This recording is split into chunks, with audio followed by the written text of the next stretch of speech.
Tetanus என்ற bacterial infection உலகத்தில் வாழ்ந்து வந்த எண்ணிலடங்காத மனிதர்கள் உயிரிழக்கிறதுக்கு காரணமாக இருந்திருக்கு. கிமு 4ஆம் நூற்றாண்டு ஹிப்பாக்ரட்டிஸ் என்ற கிரீக் பிசிசியன் அவருடைய மெடிக்கல் டெக்ஸ்டில் குறிப்பிட்டிருக்கிறாங்க. இப்பேற்பட்ட டெட்டனஸ் எப்படி ஏற்படுது, அதுக்குண்டான காரணம் என்னன்ற சரியான புரிதல் அந்த காலகட்டத்தில் இல்லாமல் இருந்தது. விவசாயத்தில் பயன்படுத்தக்கூடிய கால்நடைகளுக்கும் விவசாயத்தில் ஈடுபடக்கூடிய மனிதர்களுக்கும் அதிகமாக டெட்டனஸ் பாதிப்பு ஏற்படுது அப்படின்றத ஆர்த்தர் நிக்கோலையர் கண்டறிஞ்சாங்க. எடுத்துட்டு அவருடைய லேபரட்டரியில் வச்சு கீட்டசாடோசீபசாபரை அது சம்மந்தப்பட்ட ஆராய்ச்சியை பண்ண தொடங்கினாங்க. குறிப்பாக அந்த பாக்டீரியாவை வளர்க்க தொடங்கினாங்க. விலங்குகளினுடைய திசுக்கள்ல இருந்து பாக்டீரியா எடுக்கணும். அப்படி எடுக்கும்போது அந்த பாக்டீரியாவும் இவர் ஏற்கனவே மனிதனுடைய திசுக்கள்ல இருந்து எடுக்கப்பட்ட பாக்டீரியாவும் ஒத்து போச்சு அப்படின்னா இந்த ஒரு பாக்டீரியம் தான் டெட்டனஸ் ஏற்படுத்துது அப்படின்றத கன்ஃபார்ம் பண்ணிடலாம்.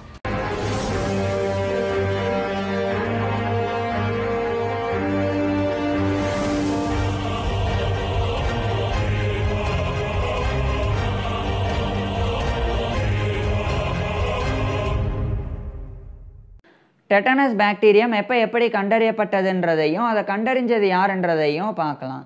டெட்டனஸ் என்ற பாக்டீரியல் இன்ஃபெக்ஷன் உலகத்தில் வாழ்ந்து வந்த எண்ணிலடங்காத மனிதர்கள் உயிரிழக்கிறதுக்கு காரணமாக இருந்திருக்கு. இந்த டெட்டனஸோடைய மொர்டாலிட்டி ரேட், இறப்பு விகிதமானது மினிமம் 10%. அதாவது 100 பேர் டெட்டனஸ்னால் பாதிக்கப்பட்டால் குறைஞ்சது 10 பேராவது இறந்து போயிடுவாங்க. அந்த அளவுக்கு தீவிர நோய் தான் டெட்டனஸ். இது மனிதர்களையும் பாதிக்கும், விலங்குகளையும் பாதிக்கும். இந்த டெட்டனஸ் பற்றி கிமு 4ஆம் நூற்றாண்டு ஹிப்பாக்ரட்டிஸ் என்ற கிரீக் பிசிசியன் அவருடைய மெடிக்கல் டெக்ஸ்டில் குறிப்பிட்டிருக்கிறாங்க. இப்பேற்பட்ட டெட்டனஸ் எப்படி ஏற்படுது, அதுக்குண்டான காரணம் என்னன்ற சரியான புரிதல் அந்த காலகட்டத்தில் இல்லாமல் இருந்தது. இந்த நிலையில தான் 1884ஆம் ஆண்டு ஆர்த்தர் நிக்கோலையர்ன்ற ஒரு ஜெர்மன் ஜூயிஷ் இன்டர்னிஸ்ட் இது சம்பந்தமாக ரிசர்ச் பண்ண ஆரம்பிச்சிருந்தாங்க. குறிப்பாக அவர் ஜெர்மனியில் இருக்கிற கோடிங்கன்ல இருந்து அவருடைய ஆராய்ச்சியை தொடங்கினாங்க. ஃபர்ஸ்ட் ஆர்த்தர் நிக்கோலையர் எந்த பகுதியில் அதிகமாக டெட்டனஸ் பாதிப்பு இருக்குது அப்படின்னு தெரிஞ்சுக்கணும்னு முடிவு செஞ்சாங்க. அதுக்காக அது சம்மந்தப்பட்ட ஆய்வுகளை ஆர்த்தர் நிக்கோலையர் பண்ண ஆரம்பிச்சிருந்தாங்க. அப்போ தான் விவசாயத்தில் பயன்படுத்தக்கூடிய கால்நடைகளுக்கும் விவசாயத்தில் ஈடுபடக்கூடிய மனிதர்களுக்கும் அதிகமாக டெட்டனஸ் பாதிப்பு ஏற்படுது அப்படின்றத ஆர்த்தர் நிக்கோலையர் கண்டறிஞ்சாங்க. இதுக்கப்புறமா நேரடியாக விவசாய நிலங்களுக்கே போய் அங்கே இருக்கக்கூடிய சூழலை ஆய்வு செய்ய தொடங்கியிருந்தாங்க. அப்போ தான் ஆர்த்தர் நிக்கோலையர் ஒரு விஷயத்தை கணிச்சாங்க. இந்த விவசாய நிலத்தில் இருக்கக்கூடிய மண், அதே மாதிரி அங்கே இருக்கக்கூடிய கால்நடைகளினுடைய கழிவுகள், அதன் மூலமாக தான் இந்த கால்நடைகளுக்கும் மனிதர்களுக்கும் டெட்டனஸ் பாதிப்பு ஏற்படுது அப்படின்னு சொல்லி அவர் கணிச்சாங்க. அது மட்டும் இல்லாமல் அந்த மண், அதே மாதிரி விலங்குகளினுடைய கழிவுகள், அதில் இருக்கக்கூடிய ஏதோ ஒரு மைக்ரோ ஆர்கானிசம், நுண்ணுயிர் தான் டெட்டனஸ் ஏற்படுறதுக்கு காரணம் அப்படின்றதையும் கணிச்சாங்க. அதுக்கப்புறம் அதை உறுதி செஞ்சுக்கிறதுக்காக அந்த விவசாய நிலங்களில் இருக்கக்கூடிய மண் மாதிரிகளையும் அதே மாதிரி கழிவுகளினுடைய மாதிரிகளையும் அவர் சேகரிச்சாங்க. சேகரிச்சுட்டு போய் வேறு இடத்துல இருக்கக்கூடிய ஆரோக்கியமாக இருக்கக்கூடிய விலங்குகளின் மீது அதை பரிசோதனை பண்ணாங்க. குறிப்பாக அந்த விலங்குகளுக்கு இந்த மண் மாதிரியை இன்ஜெக்ட் பண்ணாங்க. அப்போ அந்த விலங்குகளுக்கும் டெட்டனஸ் ஏற்பட்டது. ஸோ ஆர்த்தர் நிக்கோலையர் உறுதிப்படுத்தினாங்க இந்த மண் அதே மாதிரி விலங்குகளினுடைய கழிவுகளில் இருக்கக்கூடிய மைக்ரோ ஆர்கானிசம் தான், ஏதோ ஒரு மைக்ரோ ஆர்கானிசம் தான் டெட்டனஸ் பாதிப்பை ஏற்படுத்துது அப்படின்றத அவர் உறுதிப்படுத்தினாங்க. அதுக்கப்புறம் ஆர்த்தர் நிக்கோலையர் அப்படின்ற அந்த ஜெர்மனியை சேர்ந்த யூத மருத்துவர் அதுக்கு மேலே நிறைய ஆராய்ச்சிகள்லாம் அது சம்மந்தமாக பண்ணலை. இதுக்கப்புறம் சில ஆண்டுகளுக்கு பிறகு 1889ஆம் ஆண்டு கீட்டசாடோசீபசாபரோன்ற ஒரு ஜாப்பனீஸ் பிசிசியன் அவர் இது சம்மந்தமாக ஆராய்ச்சி பண்ண தொடங்கியிருந்தாங்க. குறிப்பாக டெட்டனஸ்னால பாதிக்கப்பட்டு உயிரிழந்திருந்த மனிதர்களினுடைய திசுக்களை அவர் சேகரித்தாங்க. சேகரித்து அந்த திசுக்களை அவர் ஆராய்ச்சி பண்ணாங்க. குறிப்பாக மைக்ரோஸ்கோப்லாம் பயன்படுத்தி ரிசர்ச் பண்ணும்போது இந்த டெட்டனஸ்னால பாதிக்கப்பட்டு உயிரிழந்தவங்களினுடைய உடல் திசுக்களில் ஒரு வகையான பாக்டீரியா இருக்குது அப்படின்றத அவர் கண்டறிஞ்சாங்க. கண்டறிஞ்சதுக்கு அப்புறமா அந்த பாக்டீரியம் தான் டெட்டனஸ் ஏற்படுறதுக்கு காரணமாக இருக்கக்கூடும் அப்படின்னு அந்த கீட்டசாடோசீபசாபரோன்ற அந்த ஜப்பானை சேர்ந்த மருத்துவர் கணிச்சாங்க. இப்போ அதை உறுதிப்படுத்திக்கிறதுக்காக அந்த திசுக்கள்ல இருந்து அந்த பாக்டீரியாஸை அவர் ஐசோலேட் பண்ணாங்க, தனியாக பிரித்து எடுத்தாங்க. எடுத்துட்டு அவருடைய லேபரட்டரியில் வச்சு கீட்டசாடோசீபசாபரோ அது சம்மந்தப்பட்ட ஆராய்ச்சியை பண்ண தொடங்கினாங்க. குறிப்பாக அந்த பாக்டீரியாவை வளர்க்க தொடங்கினாங்க. அவருடைய லேபரட்டரியில் வச்சு. அதுவும் குறிப்பாக நியூட்ரியன் ரிச் மீடியமில் வச்சு வளர்க்க ஆரம்பிச்சிருந்தாங்க. நியூட்ரியன் ரிச் மீடியம் அப்படின்றது ஒரு தட்டு மாதிரி இருக்கும். அதில் வந்து பாக்டீரியா வளர்றதுக்குண்டான சூழல் வந்து இருக்கும். ஸோ அந்த மாதிரி அவர் வந்து பாக்டீரியா அந்த திசுக்கள்லேருந்து டெட்டனஸ்னால பாதிக்கப்பட்டு உயிரிழந்திருக்கக்கூடிய மனிதர்களினுடைய திசுக்கள்லேருந்து எடுக்கப்பட்ட பாக்டீரியாஸை அங்கே வந்து அவருடைய லேபரட்டரியில் வச்சு அதை வந்து வளர்த்தாங்க. அதை வளர்க்கும்போது அது வந்து பாக்டீரியா கல்ச்சராக மாறினது. கொஞ்சம் பாக்டீரியா வந்து நிறைய பாக்டீரியாவாக அதில் வந்து பெருகினதுக்கப்புறமா அந்த பாக்டீரியாக்களினுடைய கொஞ்சம் மாதிரிகளை வந்து கீட்டசாடோ சீபசாப்ரோ வந்து எடுத்துக்கிட்டு அதை போய் விலங்குகளில் வந்து செலுத்தினாங்க. விலங்குகளில் செலுத்தும் போது இப்போ அந்த விலங்குகளுக்கு டெட்டனஸ் பாதிப்பு ஏற்பட்டால் அப்போ இந்த பாக்டீரியம் தான் வந்து டெட்டனஸை ஏற்படுத்துது அப்படின்றத உறுதிப்படுத்திக்கலாம். ஸோ அதுக்காக கீட்டசாடோ சீபசாப்ரோ வந்து அந்த மனிதனுடைய உடல் திசுக்கள்லேருந்து எடுக்கப்பட்ட பாக்டீரியாவை வளர்த்து அந்த பாக்டீரியாவில் கொஞ்சத்தை வந்து எடுத்துகிட்டு போய் விலங்குகளுக்கு செலுத்தும் போது அந்த பாக்டீரியா வந்து உள்ளே போனதுக்கப்புறமா அந்த விலங்குகளுக்கு டெட்டனஸ் பாதிப்பு வந்து ஏற்பட்டது. ஸோ இப்போ வந்து ஓரளவுக்கு கீட்டசாடோ சீபசாப்ரோ வந்து அந்த பாக்டீரியாஸ் தான் இந்த டெட்டனஸை ஏற்படுத்துது அப்படின்றத உறுதிப்படுத்திக்கிட்டாங்க. அதுக்கப்புறமா அந்த பாக்டீரியாக்கள் தான் அந்த டெட்டனஸ்னால பாதிக்கப்பட்ட விலங்குகளினுடைய உடல்ல இருந்து இருக்கா அப்படின்றத இவர் வந்து கண்டறியணும் அப்படின்னு அது சம்மந்தப்பட்ட ஒரு எக்ஸ்பெரிமெண்ட் பண்ணாங்க. அதுக்காக டெட்டனஸ்னால பாதிக்கப்பட்ட விலங்கினுடைய திசுவிலிருந்து பாக்டீரியாவை வந்து இவர் வந்து ஐசோலேட் பண்ணி அந்த பாக்டீரியாவை எடுத்துகிட்டு போனாங்க.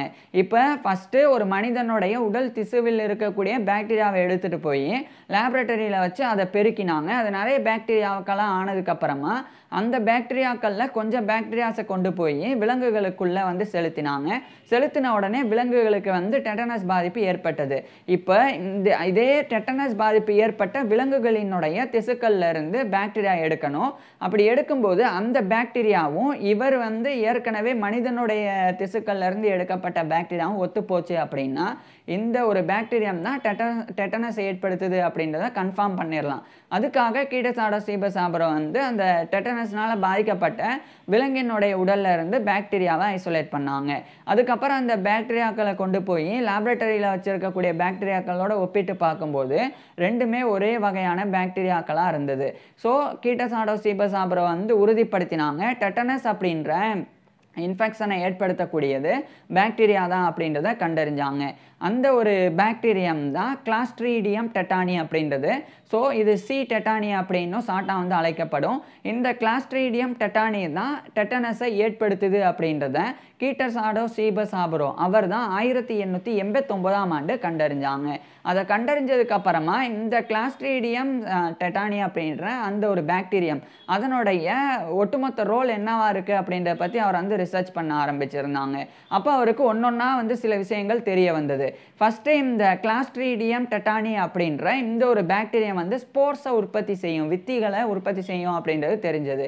அந்த வித்திகள் வந்து மண்ணில் வந்து அப்படியே விழுந்துருச்சுன்னா அது வந்து ஒரு அனோரோபிக் பாக்டீரியம் அப்படின்றதையும் இவர் வந்து கண்டறிஞ்சாங்க. அதாவது காற்றில்லா சூழல்களில் ஆக்சிஜன் இல்லாத நிலையில் இந்த பாக்டீரியம்லாம் வளரும், இந்த ஸ்போர்ஸ் வந்து அப்படியே வந்து உயிரோடவே இருக்கும் அப்படின்றத இவர் கீட்டசாடோ சீபசாப்ரோ வந்து உறுதிப்படுத்திட்டாங்க.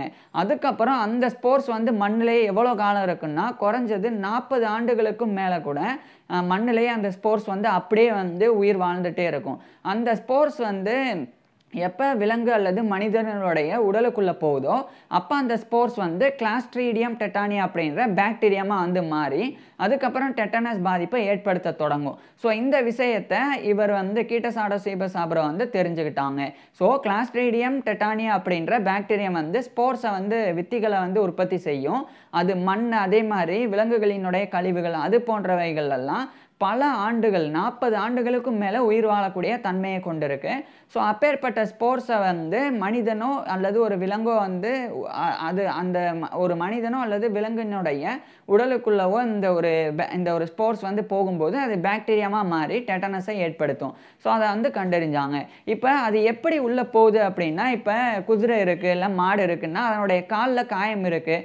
அந்த சமயம் அந்த காயத்தோடு போய் மண்ணில் வந்து அந்த குதிரைகளோ அல்லது மாடை வந்து நடக்கும்போது அப்போ அந்த மண் தூசி துரும்பெல்லாம் பறக்கும். அப்படி பறக்கும்போது அதோட சேர்ந்து ஸ்போர்ஸும், ஏன்னா பாக்டீரியாவோட ஸ்போர்ஸ் ரொம்ப சின்னது, நுண்ணோக்கியை பயன்படுத்தி தான் பார்க்க முடியும் அந்த அளவுக்கு. ஸோ அப்பேற்பட்ட ஸ்போர்ஸ் வந்து தூசி துகள்கள் மூலமாக பறந்து நேரடியாக இந்த மாடு, அதே மாதிரி குதிரை அல்லது மற்ற ஆடு மாதிரியான விலங்குகள் அதனுடைய காயங்கள் மீது படர ஆரம்பிக்கும். அதுக்கப்புறம் அதன் மூலமாக உள்ளே போய் அது வந்து அந்த ஸ்போர்ஸ் வந்து கிளாஸ்ட்ரீடியம் டெட்டானி அப்படின்ற பாக்டீரியாமாக மாறி டெட்டனஸ் பாதிப்பை ஏற்படுத்தும். இதே மாதிரி தான் மனிதர்களுக்கும் காயம் ஏற்பட்டால் அப்போ இந்த ஸ்போர்ஸ் வந்து அந்த காயத்தின் மூலமாக ஈஸியாக மனிதனுடைய உடலுக்குள்ளே சென்று பாக்டீரியாமாக ஃபார்ம் ஆகி டெட்டனஸ் பாதிப்பை ஏற்படுத்தும். ஸோ இந்த விஷயத்தெல்லாம் இவர் வந்து கண்டறிஞ்சாங்க.